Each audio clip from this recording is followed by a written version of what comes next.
এখানে ধরেন জায়গাটা হলো ক্লোজ, পানি হয়তো বা ভিতরে করা যাচ্ছে না।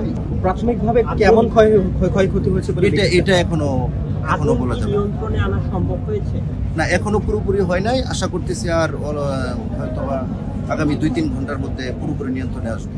তবে এখন আগুনটা রিস্কি নাই। আগুন লাগার সূত্রপাত হওয়ার সাথে সাথে আমাদের টোটাল 1000 আনসার সদস্য এই আগুন নিবানোর কাজে নিয়োজিত ছিলেন।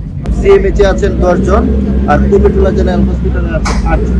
বাকিদেরকে হসপিটালে ভর্তি হয়েছিলেন, প্রাথমিক চিকিৎসা দিয়ে তাদেরকে ছেড়ে দেওয়া হয়েছে। যারা ভর্তি আছে তাদের মধ্যে কেউ আশঙ্কাজনক এখন আমি নিজে গিয়েছি আশঙ্কা। আচ্ছা, আগুনের সর্বশেষ আপনারা কতটুকু ধারণা করছেন যে কতক্ষণের মধ্যে আশা করছি আর 1-2 ঘন্টার মধ্যে ইনশাআল্লাহ নিয়ন্ত্রণে আসবে। ক্ষয়ক্ষতির পরিমাণ থেকে এখন পর্যন্ত এটা এখন বলা যাবে না। ক্ষয়ক্ষতির অ্যাসেসমেন্টটা এখন করা যাবে না। এটা আপনারা জানেন যে কি পরিমাণ, এটা একটা কমিটি হবে বা আগুন নিয়ন্ত্রণে আসতে পারে বলে আপনার ধারণা করছি আগামী 2 ঘন্টার মধ্যে ইনশাআল্লাহ নিয়ন্ত্রণে আসবে।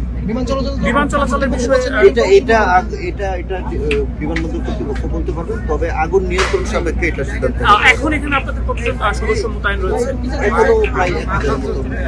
আপনাদের আশঙ্কাজনক কেউ আছে হসপিটালে বা না, আশঙ্কাজনক। ধন্যবাদ।